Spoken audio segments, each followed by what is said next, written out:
This morning on NNN AM, students voice concerns about a rise in racist attacks against Asians and Asian Americans. How should Northwestern respond?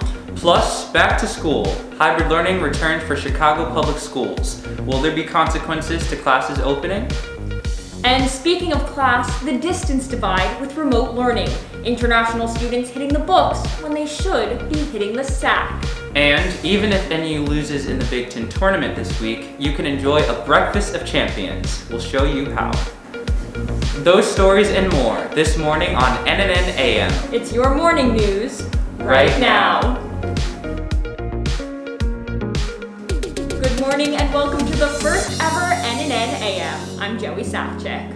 And I'm Nolan Robinson. We've got a lot to cover today that we're really excited about. But let's start with the news. We start this morning with a story that's making national headlines and has implications here on campus. An increase of attacks on members of the Asian and Asian American communities. Northwestern students call for the university to take action. NNN's Jenny Ha has our top story.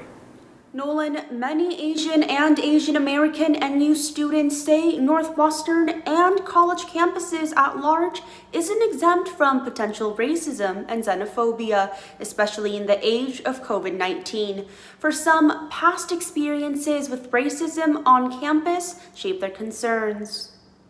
Sophomore Quinmei Wynn says she experienced racism while waiting for a safe ride. And sometimes I'd have to wait outside and wait for the car.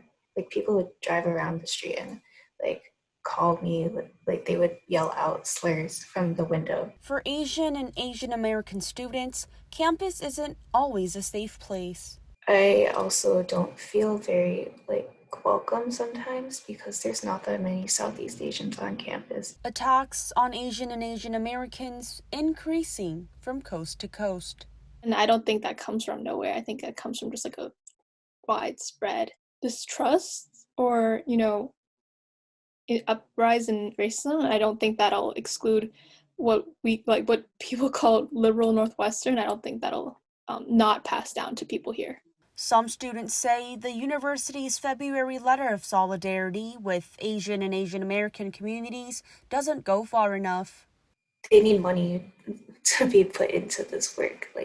It can't just be one email pointing us to resources that already exist. I want them to be very fast in responding to any hate crimes or any uptick in prejudice, and I want them to set a precedent for the freshmen when they come in, and then have more training for faculty and extracurricular faculty. But senior Justin Lee says his expectations are low. No high expectations from the university, at least to address these concerns. Students also say all members of the NU community can help foster a safe environment for Asians and Asian Americans on campus. I can't really focus on schoolwork when I know that my grandma could go out in the streets and be pushed down and killed at any given time. Or I can't really study for tests when hate crimes are happening to people that look like me. We were really interested in calling forward the idea that everyone in our community should be aware of the issues that were going on. Continued conversations include one of the things that we're trying to do under the guidance of our new Chief Diversity Officer, Robin Means-Coleman, is convey not only to students, but also to our partners across the university that they have a role in this as well. We want to encourage and activate people at all levels of the university to engage in the work as soon as possible without they don't need any, we've laid out the values that we want people to take up. And encouragement for students to clearly communicate their needs and report any cases of discrimination, racism, or xenophobia. Without the reports, that there's a challenge to then be able to address what is happening. Jenny joins us now in Los Angeles. Jenny, what did the Office of Institutional Diversity and Inclusion have to say? Nolan, I spoke with Dr. Monica Russell E. Rodriguez and Louis Lainez. We addressed topics including the purpose of the university's letter of solidarity, future plans, and expectations for the NU community. Thanks, Jenny. Joey? Thanks, Nolan. And a COVID on campus update with the latest numbers. In the last week of February, a campus positivity rate of 0.39%, with 55 new positive cases over that same period. The university administering just over 14,000 tests during those 7 days. That brings the total number of known positive tests on campus to 878 since August 20th. We'll have more on new testing protocols in this morning's Must Know News. Elementary and middle grade campuses in the Chicago public school system are back to the classroom for a hybrid learning model. Now teachers, parents, and students weigh in. Here's NNN's Julia Richardson. Although the language of the agreement dictates that all caretaker accommodations would be approved, I was still denied that accommodation. Fourth grade dual language teacher Chelsea Smith loves her job, but she isn't ready to go back. What the rest of the year will look like for me and my students, it's still shrouded in some uncertainty because I'm trying to do what's best for them and what's best for my mother. Smith's mother, Karen, was diagnosed with esophageal cancer a few years ago. Karen says she went through chemotherapy, radiation, got stents in her heart, and wasn't able to eat or drink for 9 months. After a rare surgery and long recovery, she is in remission. But fear about how her body would respond to COVID remains. I keep telling her, forget about me, this is your passion, and you love this. And,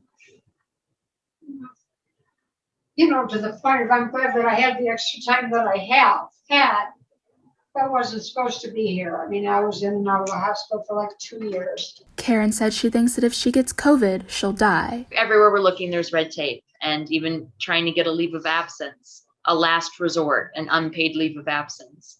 Leaving my students, they have to hire a sub to replace me. I don't know who's cornering me, but I feel cornered into going back, even though it's my right to keep my family safe. And Chelsea isn't the only teacher who's worried about returning to classrooms. I don't like the idea of just open up a window and you'll be okay. Before classrooms reopened for in-person learning, elementary school teacher Dwayne Reed taught remotely outside the school in protest, live streaming it to his 43,000 Instagram followers.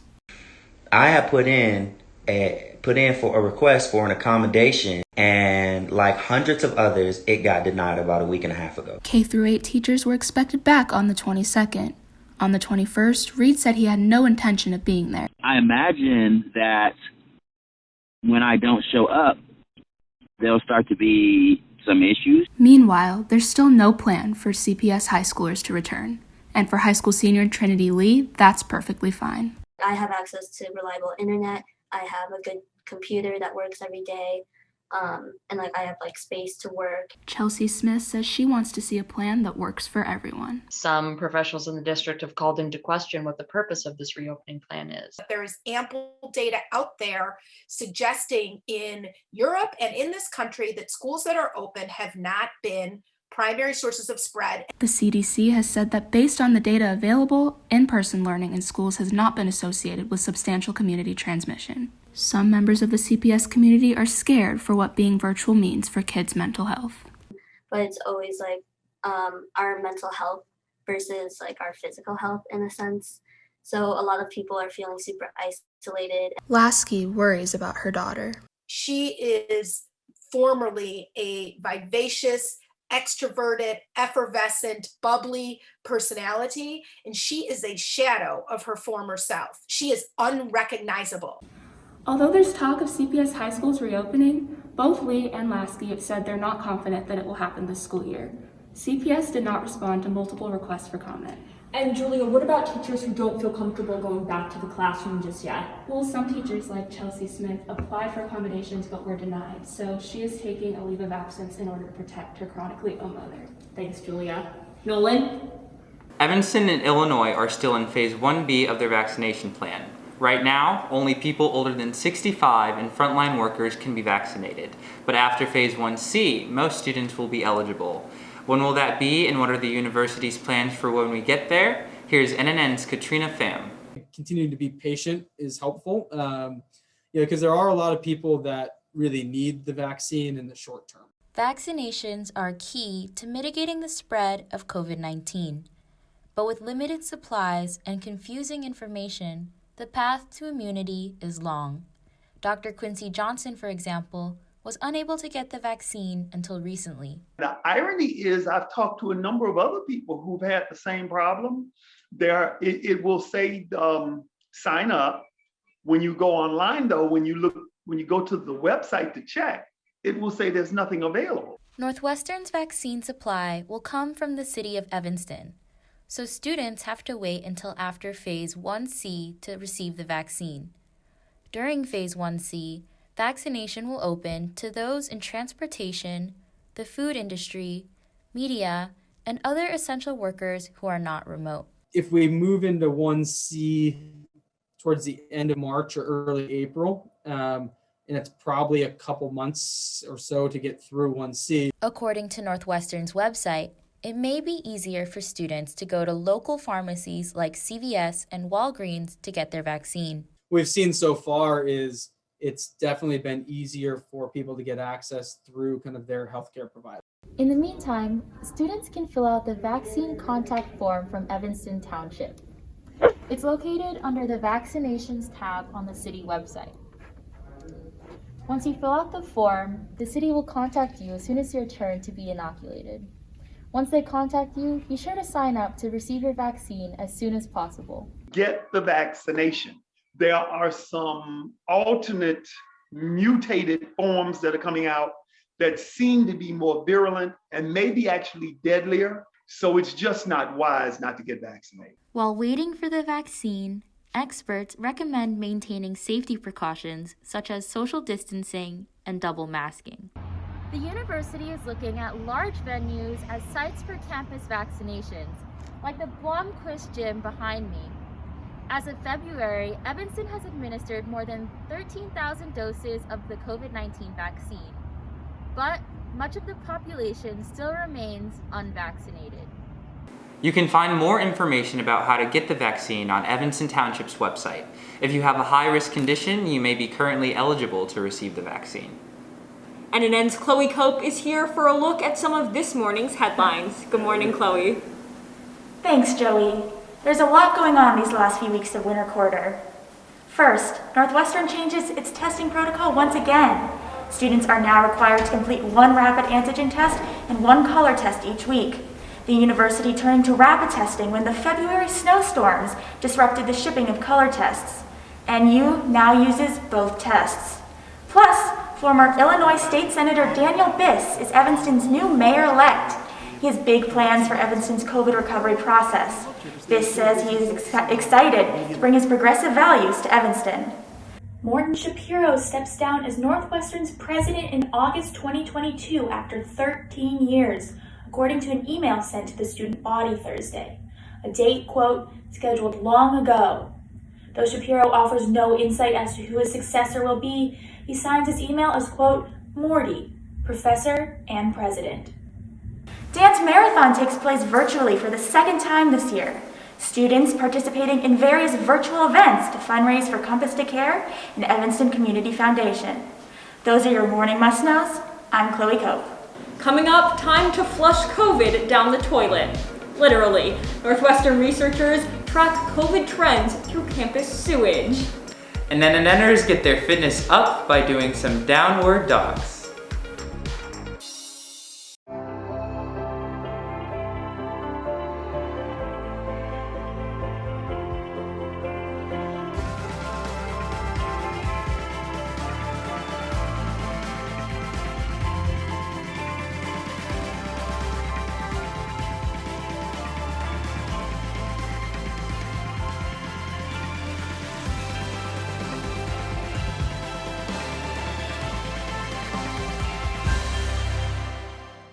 Northwestern researchers are working to develop more efficient tests to identify COVID virus particles in wastewater. Wastewater testing already exists, but NU professors want to develop a test that can be completed right where the sample is collected, instead of getting shipped off to a lab. NNN's Megan Leibowitz has the story. There's also quite a bit of evidence now that wastewater-based epidemiology can be useful, may be useful as an early warning tool. Is wastewater the new COVID early warning system? Professors at Northwestern are optimistic. Also detects asymptomatic people. So people who don't know they're sick and never get tested. Professor Julius Lux says current wastewater testing methods work well under normal conditions, but NU is working to develop a test that would be faster and cheaper. They would look something like this, like in a little tube, if you can see that, where you would place a drop of the wastewater in the tube, and everything would happen inside that single tube. And then at the end, if it's positive, it would basically glow green. Lux says the research will move into the pilot phase in the next few weeks. It's very exciting. It is still very new, and we're trying to push this into real-world applications as fast as possible. The research is funded by the Walder Foundation, and it's in collaboration with a team from across the Chicago area. Wastewater testing using existing technology is already underway. Samples are collected from dorms and delivered to a lab at the University of Illinois at Chicago. UIC tests samples from NU and across the Chicago area for COVID-19 and sends NU the results in about 24 to 48 hours. We have detected some, but it's not prevalent. It's almost every sample we've done has come back negative so far. Wastewater testing won't reveal the exact number of people who have COVID, but it can show the trend of COVID cases and detect COVID before people start showing symptoms. It's been shown a lot of universities that you can use wastewater to tell if anybody in a dorm or dorm complex has COVID-19. And this just helps you identify them. And then you can go in and do more individual testing and quarantine people if they need to be quarantined. Dorms are tested in clusters, and if a cluster shows a spike, NU facilities management could coordinate individual dorm tests to pinpoint where an outbreak was happening. If we see a mismatch between what we are observing in a dorm and clinical sampling, clinical surveillance, it's an indication that there needs to be more resources put into clinical surveillance testing for a particular dorm. Megan is outside the Jacobs Center. Megan, might this change the approach to clinical testing, like what we do now with nasal swabs? Researchers told me that wastewater testing is meant to be a supplement for clinical nasal swab testing like what takes place here at the Jacobs Center, but not a substitute for that. If wastewater testing were to show that a particular dorm was having a COVID outbreak, that would mean more specific clinical nasal swab testing would have to be done in that dorm to say who in particular would need to be quarantined. Joey and Nolan. If you're on campus these days, you've likely noticed fences and hard hats around several buildings or encountered construction detours on the way to the library. NNN's Talia Kalman tells us what all the drilling is for. There's nothing better than the sound of construction in the morning. But what exactly is all that noise? There's always stuff going on. I hear it a lot outside my window. Walking around South Campus, you might run into signs like these. According to NU Director of Construction David Stone, Northwestern is working with ComEd to improve electrical service across campus. Once completed, this project will move east towards Fisk Hall. And just down the street, the Black House is still under renovation despite expectations the project would be done in fall of 2020. During the pandemic in the spring, we delayed virtually all of the capital projects. And so that as a result, it's being delivered later than expected. Mary Gashaw, a student on the Black House Renovation Committee, says the delay is disappointing but understandable. People understand the severity of COVID and who, like the staff members who are at risk if they were made to work there, that it's better that people's lives are preserved than spaces. Preservation work at the lake fill will also be ongoing through at least spring quarter. According to Stone, when weather permits, they will begin restoring the lake fill's iconic grassy lawn. It may not be a full-fledged makeover, but these small inconveniences will give campus a little touch-up. Talia Kalman, Northwestern News Network. After the break, we'll introduce you to a Northwestern groundskeeper who's making sure winter doesn't get you down. Plus, while some students struggle waking up for class, others are having trouble staying up. International students cope with time differences as classes stay online. Stick around. At Northwestern, we're wildcats in every way.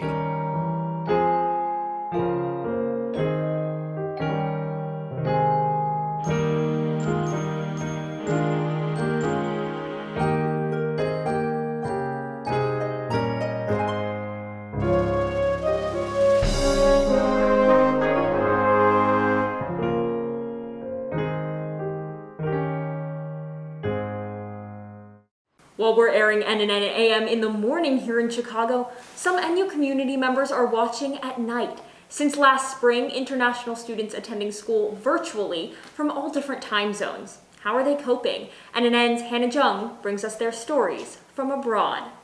When it should be time to sleep, some international students are just starting their day. Amy Ouyang has class from 3 a.m. to 6 a.m. every Saturday. In Chicago, that's 1 p.m. to 3 p.m. Friday afternoon. After class ends, it's around 6 a.m. and people are moving around in the city. And I could even hear people talking. I have to, change to pajamas and, wash my face, brush my teeth, and go to bed at 7. Ouyang says her professor refused to record lectures.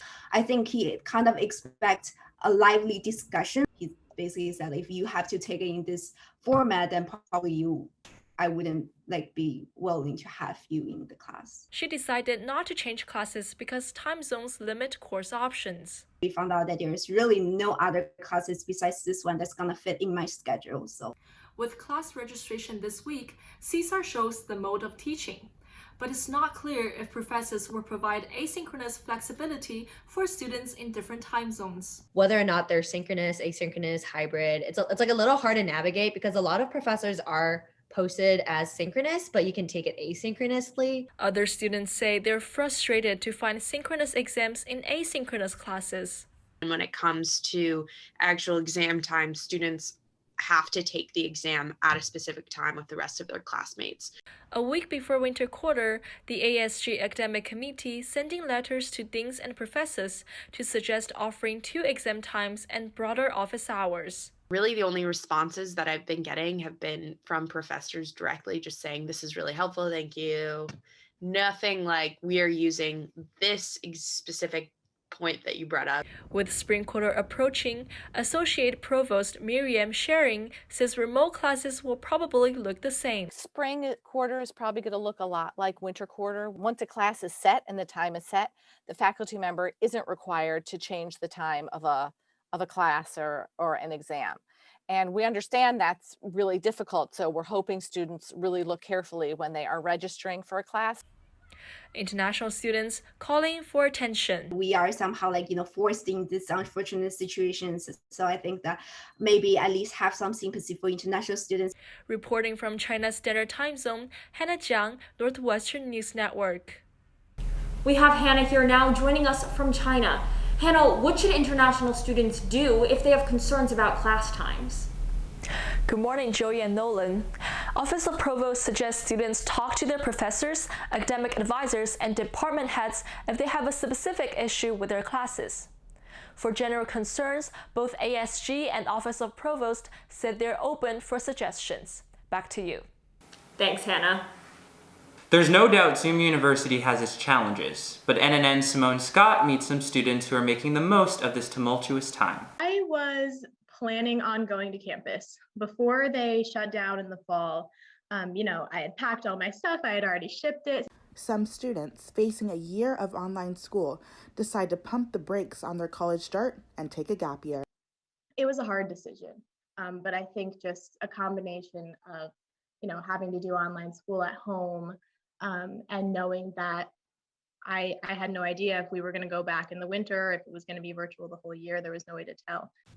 With more time on their hands, students are using this year to explore their hobbies, make some money, and check some items off their bucket list. On January 24th, I ran a marathon. I had spent 4 months training for it with my friend, and that was kind of like a blessing in disguise of this year because I never would have had the time to train for that had I not had the time this year.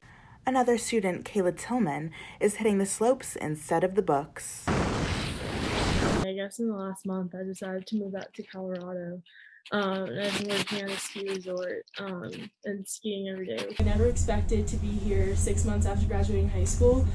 Although Tillman didn't originally plan to take a gap year, she believes it's a blessing in disguise.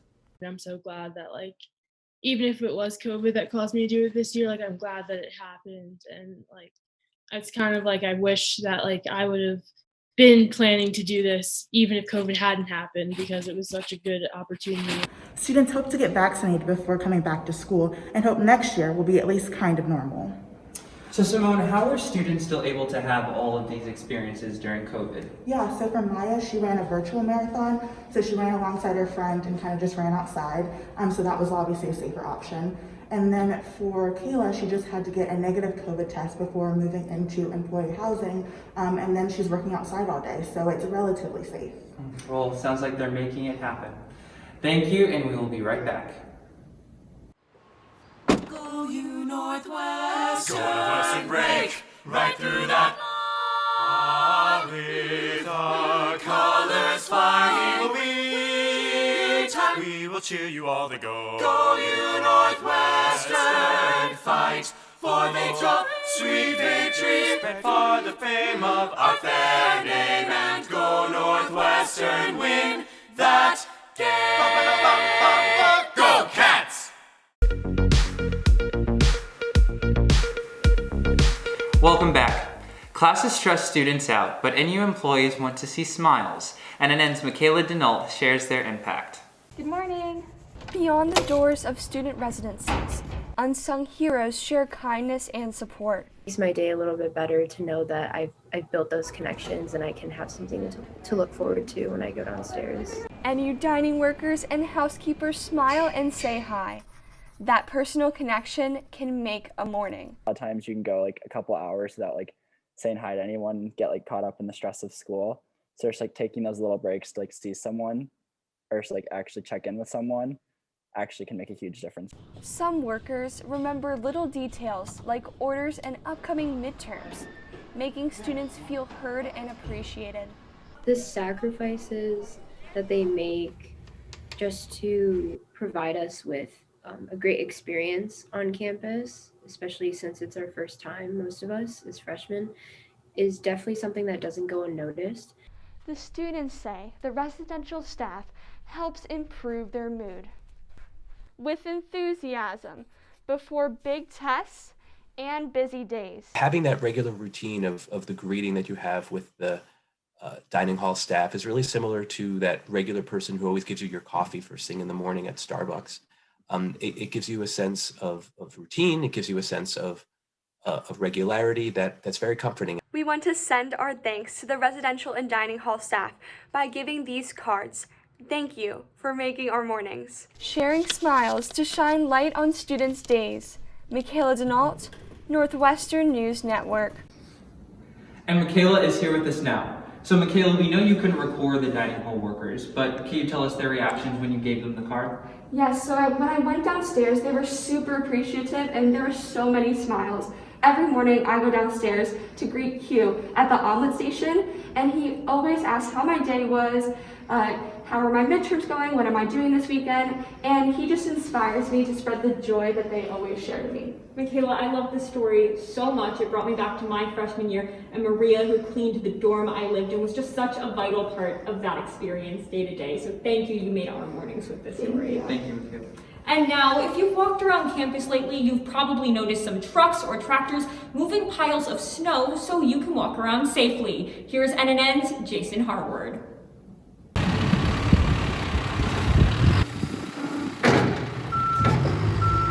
This is Ken Roberts. He's been a groundskeeper at Northwestern for almost 21 years. I just kind of fell into it. I started working here as a temporary and then just stayed on and been here ever since. During this period of snow melting, his nemesis is black ice. You know, it's pretty slippery and it's hard. He's piloting a backhoe, the largest machine in service for NU. In total, the groundskeeping team has 22 members, 14 trucks, and 13 tractors. Still, the work can get overwhelming at times. Right when we were out, we started to salt. All of a sudden, it froze up on us, and people were calling. And it's like, we're getting there. We're running with buckets of salt. We're trying to get to all of campus as fast as we can. When 18 inches of snow dropped on February 15th and 16th, the size of the groundskeeping force doubled. Painters and carpenters and HVAC guys out there and plumbers. We get a lot of people who come out and give us a hand with that, with the shoveling. And snow showers, melting to reveal spring flowers. Jason Harward, Northwestern News Network. Thanks, Jason. After the break, is it possible to protect students from the pandemic while also protecting the environment? At Northwestern University, we are pioneering innovation and achieving excellence across every imaginable discipline.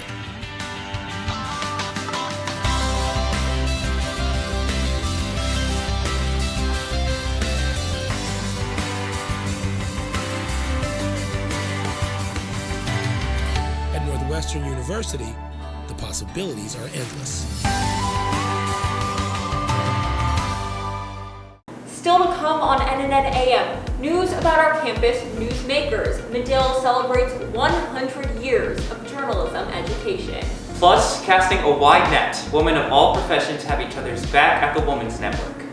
And something sweet to start your day, making waffles with a twist. And a different kind of twist, using yoga to get active after hours hunched over on Zoom. Welcome back to NNN AM. I'm Joey Safchik alongside Nolan Robinson. Thank you so much for starting your day with us. Thank you. Joey, we had some wonderful stories this morning, didn't we? Absolutely. I love getting to meet the maintenance crew, the groundskeepers, people who we interact with on a regular basis but don't really know.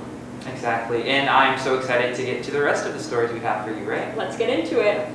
We start this half hour looking at how to enact COVID pandemic precautions without harming the planet.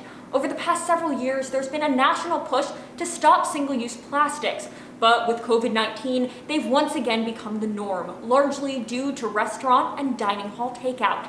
Here's NNN's Gabrielle Coriati. With the pandemic comes a change in campus dining halls.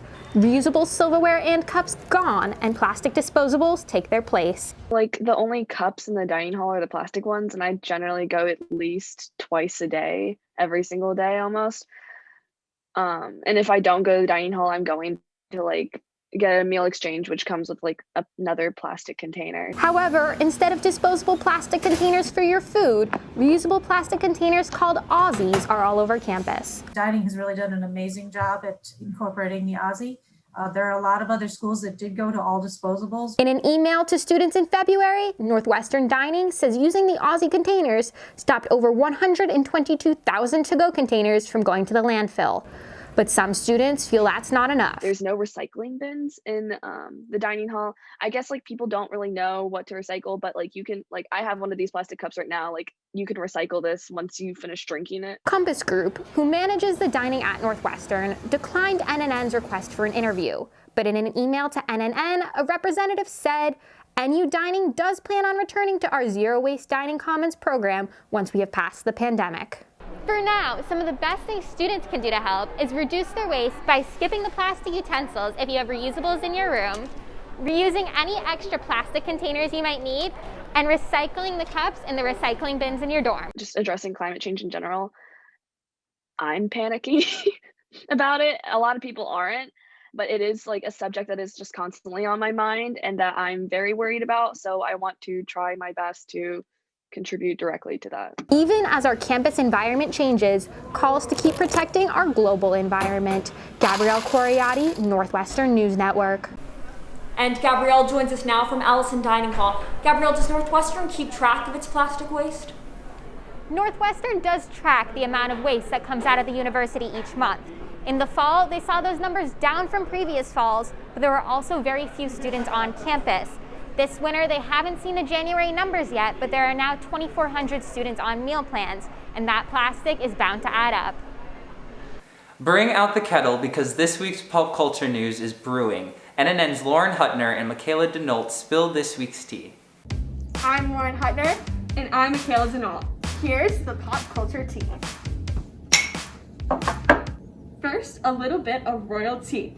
Northwestern alumna Meghan Markle and her husband Prince Harry are officially stepping back from their royal roles.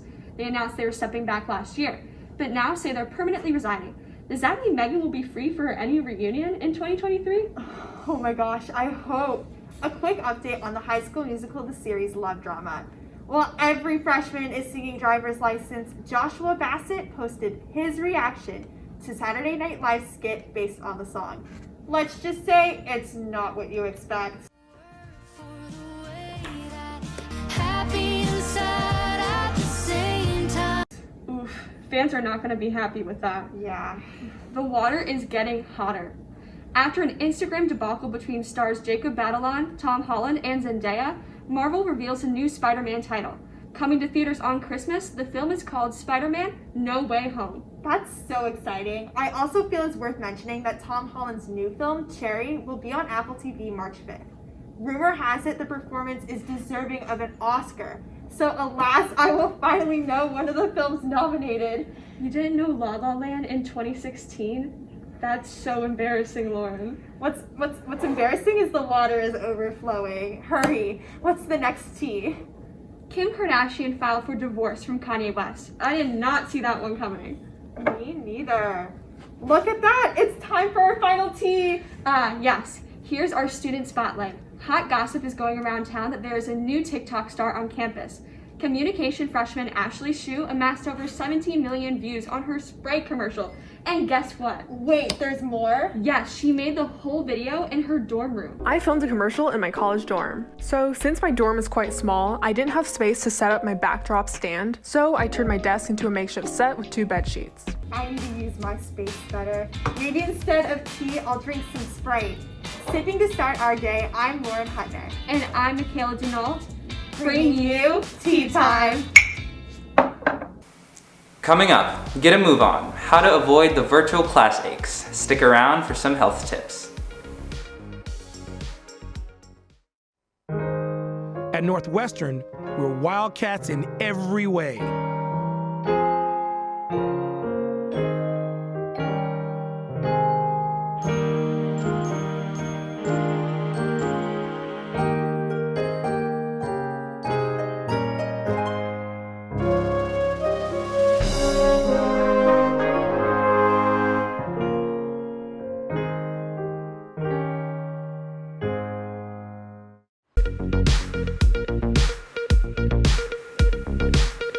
Welcome back. For me, one really challenging part of online school is the toll it's taking on my body.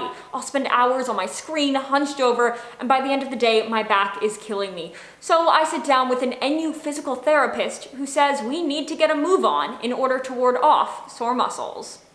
I'm pretty sure I spend approximately like 12 to 14 hours at my desk a day. Students who should be in their physical prime are in pain. I think at the end of the day, it's just sitting in one position for so many hours a day is going to be painful. From headaches to backaches, strained necks, and strained vision. We're hearing more and more of people complaining of upper back and neck pain and headache.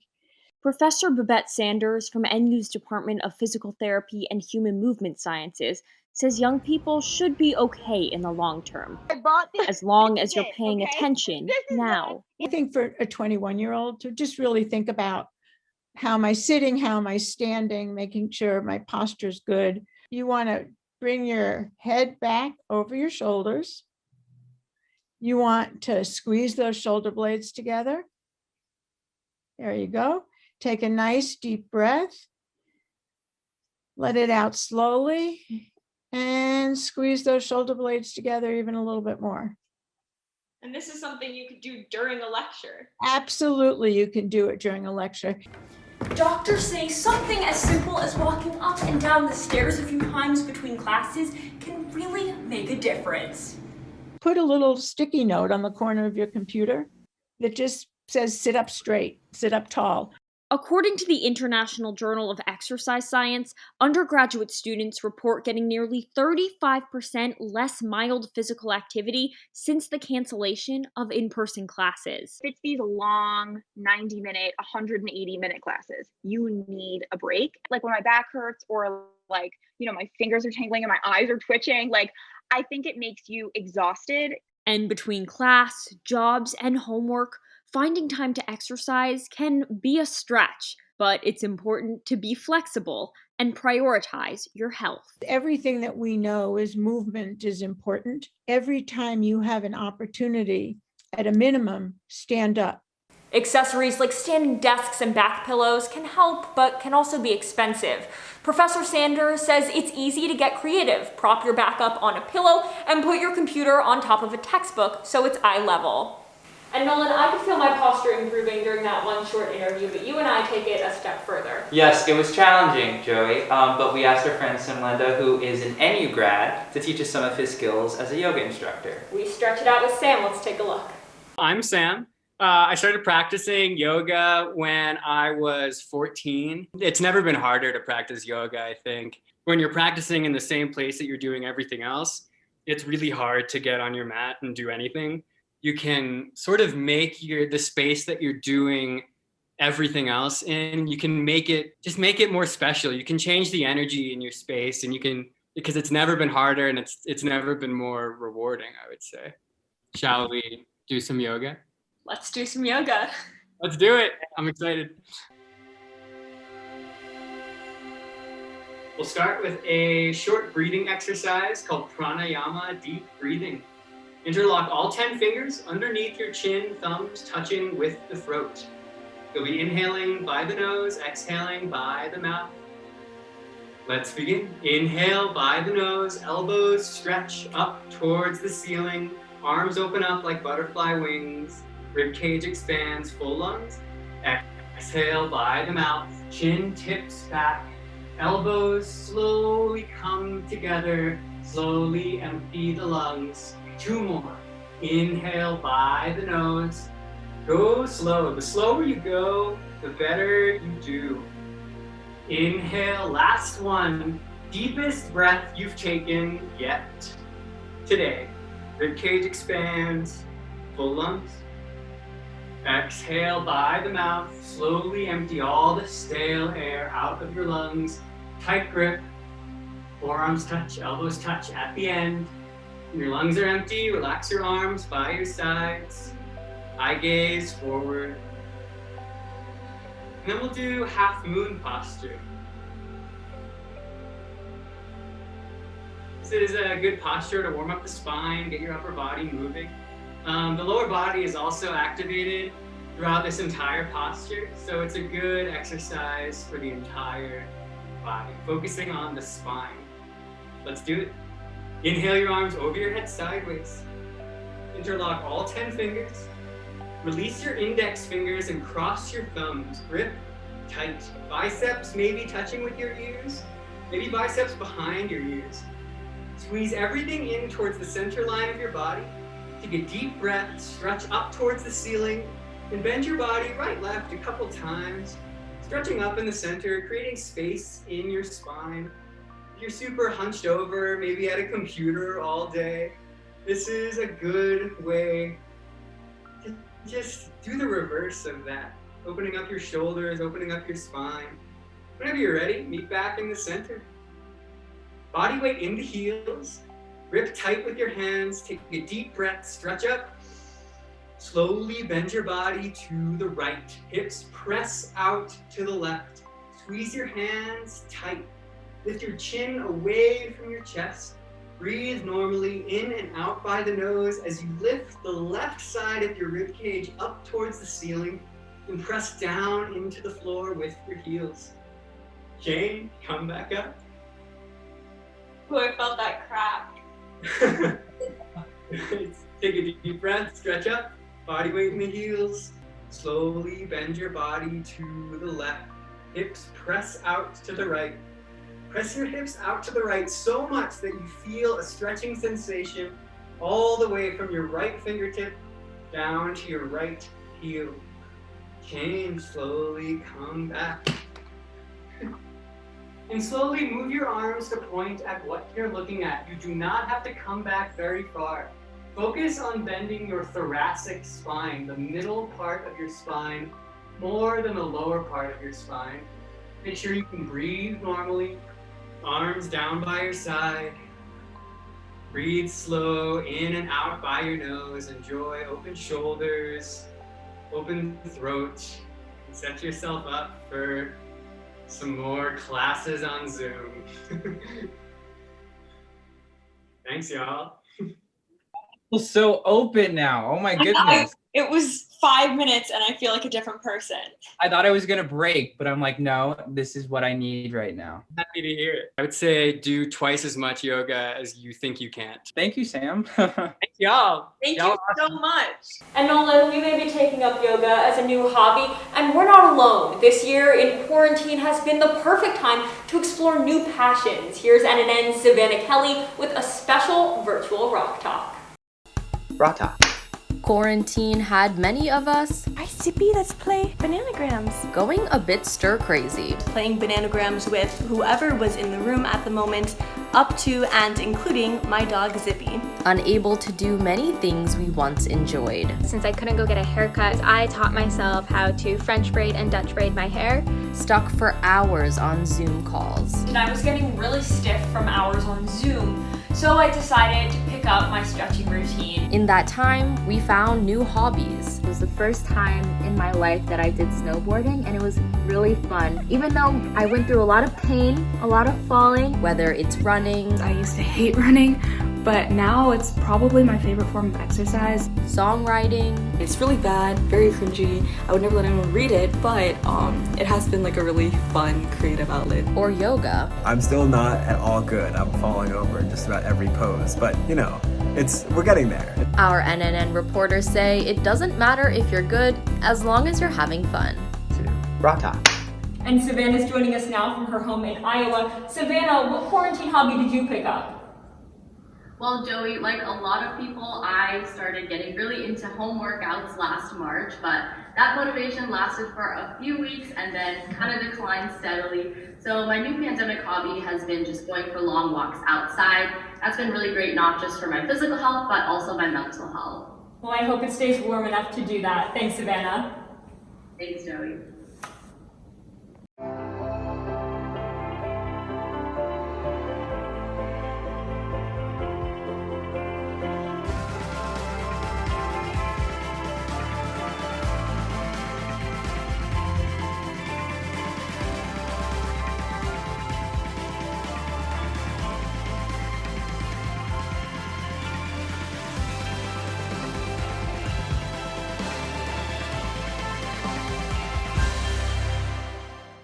Northwestern's pre-professional club scene is growing, and there's a new organization for female-identifying students of all majors. Here's NNN's Lauren Hutner. Thanks, Joey. The Women's Network is joining the ranks of Northwestern's pre-professional club scene. I sat down with the leaders of the organization to learn more about what they offer. Sophomore Amber Cohen has no idea what profession she wants to pursue. My career goals are yet to be identified. But as the president of the Women's Network at Northwestern, she's picking up new passions. Already from being in the Women's Network, I've been kind of exposed to a lot of events that have just, turned certain light bulbs on in my head that I hadn't really considered before. And it's not just about college. The Women's Network, which has thousands of members nationwide, hopes to empower women long after graduation. The Women's Network is more like a lifelong thing as compared to like just a club. With the Women's Network, or TWN, there are opportunities to meet students and professionals across the country.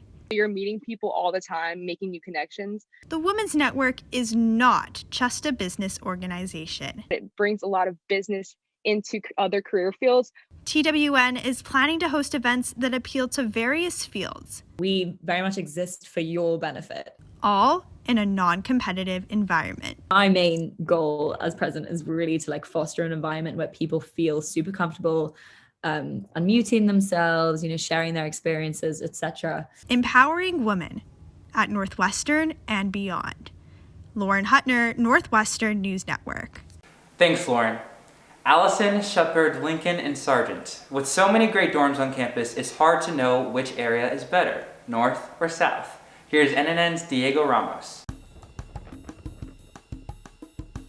North versus South Campus. Let's see which area NU students think is superior. Rata. I'm going to tell you a little bit about why North Campus is superior. I'd say my main reason is just that it's more social, and that's aside from the fact that Lincoln by far has the best amenities. I like living south because I feel a lot closer to everything else that's happening on campus and in downtown Evanston. And also Allison Dining Hall is probably better than Sarge or Elder. I think that living on North Campus is better because honestly Sargent has the better dining hall. Plus it's way more social on North Campus. South Campus is better because North Campus is just yucky. To be honest, like North, the thing is they're right next to SPAC. So right now, That's true. it's South the best Campus dining has hall. like all of like downtown Evanston, like it's right there. That's the Like, that's argument I was way gonna make better for than here. SPAC. Way better than SPAC. Chipotle and Target are like a 5-minute walk. And now, NNN weighs in on this raging debate. Diego, I am a South Campus girl through and through. I have always lived on South Campus or now south of campus, so I'm a pro South Campus person. Okay, so I live in West Fairchild, which is on South Campus, but I think North Campus is better because it's way more social. I've lived in Allison, so South Campus is definitely better because you can put your clothes in the laundry, walk to Target, pick up what you need, come back before the washer, the 23-minute cycle, is even done. So of course South Campus. Downtown Evanston versus SPAC. Allison Dining versus Sargent Dining. Fran's versus Lisa's. Lots to choose from and lots to debate about. Rata. So, Diego, everyone is dying to know, which is better, North or South Campus? Well, Joey and Nolan, I don't think that's even a question. I think definitely South area is so much better than North for two reasons. One, you're so much closer to Norris and downtown Evanston, and plus, the dorms are so much nicer. I don't think it's even a question. South area all the way. South area dorm bathrooms look like you're in a hotel. Literally, have you seen inside The the lighting is bathrooms? They're amazing. super aesthetic, super fluorescent. There's nothing to hate. Thank you. I need your enthusiasm about South Campus. Coming up, good news about our campus newsmakers. Stay tuned.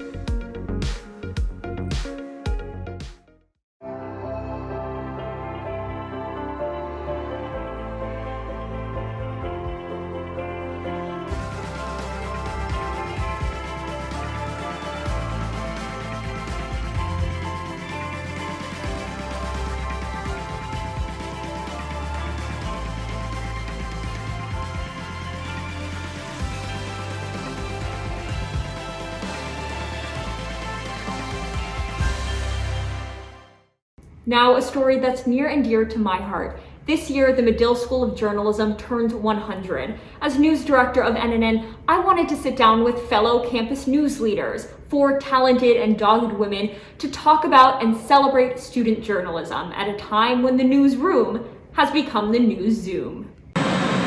Even during a pandemic, student journalists don't stop the presses.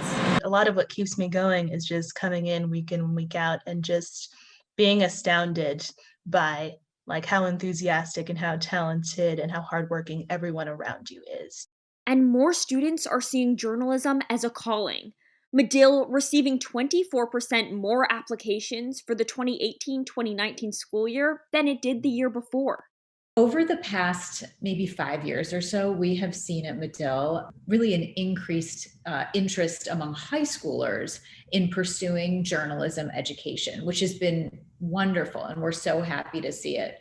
Beyond the virtual classroom, Medill's website lists 26 student-run organizations. Students apply what they've learned to a pretty close to real-world setting. These organizations can feel like a full-time job, and they come on top of schoolwork, but they're a labor of love. The camaraderie of all of us working together to like put out really great work doesn't feel forced, and it doesn't feel like I have to do it. It feels like I want to do it. Even with classrooms here closed, students don't stop spreading the news through newspaper, digital media, and broadcast TV. You can learn in the classroom and we can simulate the experience in a classroom, but where you're really getting those reps is through campus media. At times, this virtual roundtable feels like a love fest. That was such a beautiful, beautiful addition. But student journalists ask the tough questions, not just of their sources. Thinking about what are new ways we can be serving our readers. How is this article like bringing information or like offering information that like readers are needing right now? That's a special part of Medill, how unique we are in that we take what Medill teaches us and then we use it to how we want to express our voice. Here at NU, many student journalists cater to the university and are the news of record for Evanston. They are the paper of record or the broadcast outlet of record for the general Evanston community. And I understand why they would want to cover those stories and they do an amazing job of that. But I also like to see them, cover the campus a bit more. These editors-in-chief and news directors, all producing the work they say they're most proud of during the pandemic. The work we do almost has become so much more important when there are like lives on the line. I like to imagine that if every person in Medill, if everybody goes to one different publication, that publication will get a little bit better. In 2021, celebrating Medill's storied past with an eye towards telling the stories of the future. Nolan, I'm a little sentimental about graduating and leaving Medill behind, but I'm so grateful for my time here. And journalists really don't like to make the story about ourselves, so thank you for indulging me. But Nolan, you're not in Medill, but you're still here involved with student media. Why? That's true. You're gonna make me cry, Joey. I was actually a freshman when I was the weatherman for the first time here at NNN, and seeing stories like the ones that you share, just the truth behind it all, encouraged me to start speaking out and sharing some of these stories from people on campus, people in the community, and I wanted to give back as much as I could. Well, we're so lucky to have you. I remember your weather. That was the first time we ever met. I was so nervous, and I'm glad we're still friends today. Me too. And you heard a little bit from Dean Charles Whitaker in that story. We sat down for nearly 40 minutes to discuss the value of student journalism on our campus, and honestly, it was one of the more delightful interviews I've ever done. Here are some highlights. Why is student journalism important on a college campus? The student media is our student journalists holding a mirror up to the campus community and allowing the campus community to see itself. It's just a wonderful environment in which to learn. So I view it as an extension of the classroom. After an illustrious career in journalism, you decided to come back home to Northwestern and ultimately I don't know how illustrious it was, but I had a career in journalism. Yes. I think that's a pretty well agreed upon fact, at least amongst your student body. But you decided to come back here. Why? When I was in Medill, I was a very shy and retiring journalism student and was always unsure whether I had the stuff to be a journalist. I believe that anybody who gets in Medill has the stuff to be a great journalist, that you've already cleared the one hurdle by being admitted. And so my role is to help you figure out where in the pantheon of journalism your talents fit best.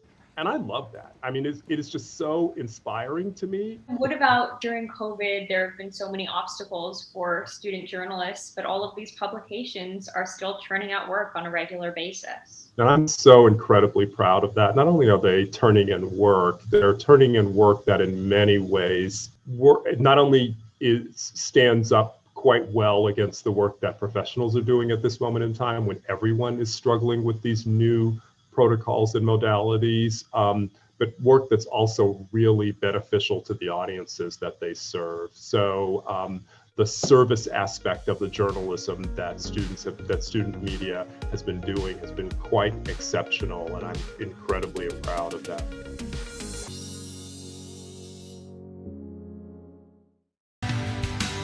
At Northwestern University, we are pioneering innovation and achieving excellence across every imaginable discipline.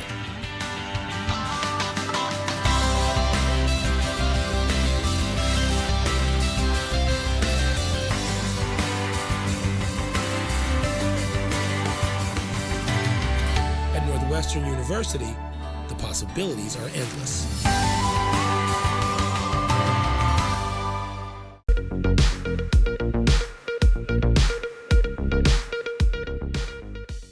First, we have Frida's Breakfast and Lunch, a restaurant that takes inspiration from, quote, the creativity and passion of Frida Kahlo herself. There are vibrant pictures of Frida Kahlo on the walls and the plates. I had Frida's classic French toast with powdered sugar and a strawberry. The French toast, simple but elegant and delicious. Though I have great things to say about it, I prefer bigger portion sizes or eggs and bacon included. This week, I feature NNN's Simone Scott, trying Frida's classic waffle with powdered sugar and 2 strawberries, and Frida's potatoes. The waffles were really good. They were super fluffy. The potatoes were seasoned really nicely. They were really crispy, which is exactly how I like them. Next, Le Peep. Le Peep is known for its pancakes, so I tried the plain cakes with chocolate chip pieces. Le Peep has the upper hand on portion sizes. The 2 plain cakes are massive, which makes up for the fact that eggs and bacon aren't included. My friend, Northwestern student Kyle Morgan, tries regular plain cakes and French toast with powdered sugar. I thought that my meal was really good, but I wish that they had like some sides to go with it. Now, to decide a winner. Le Peep defeats Frida's breakfast and lunch in this battle of the brunches.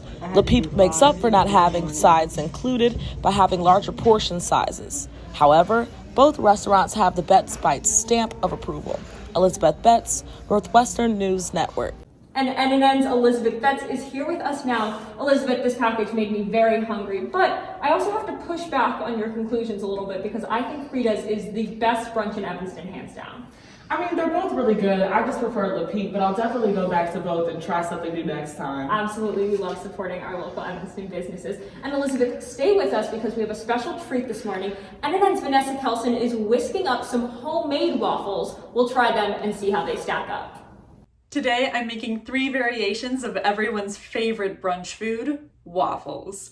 A lemon cardamom, almond honey, and s'mores for our sweet tooth viewers.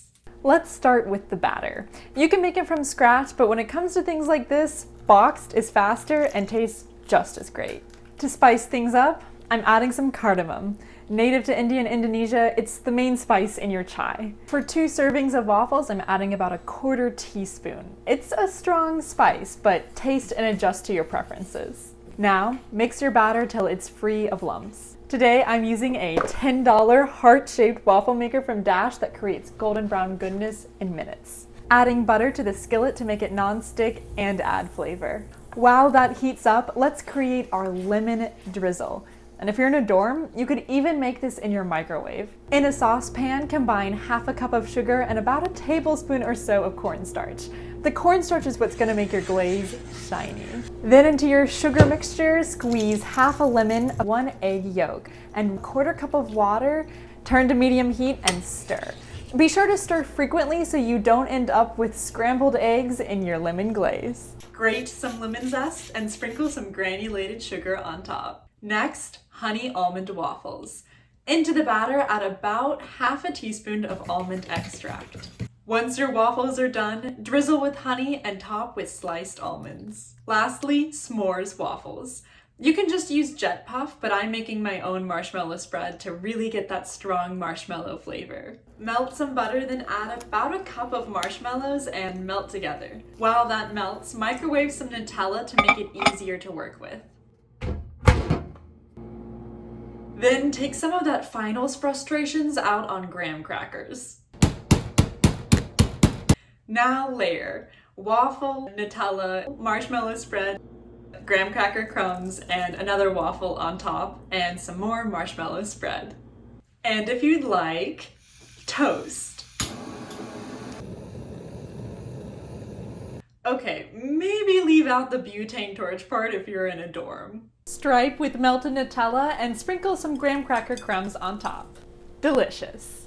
Thanks a brunch. Vanessa Kelson, Northwestern News Network. And Vanessa was kind enough to drop off some waffles for us to taste. I'm so excited. This is a honey almond.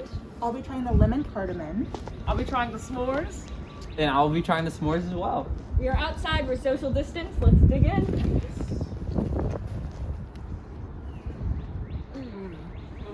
That is really good. That honey is amazing. The lemon. It tastes like summer camp. The flavors are so creative. And it's in the shape of a heart. I love it. Vanessa, if journalism doesn't work out, you have a good fallback. All right, well, that is all the time we have this morning on NNN AM. Thank you so much for joining us. For all of us here at NNN, I'm Joey Safchik. And I'm Nolan Robinson. Stay safe and stay informed. Bye.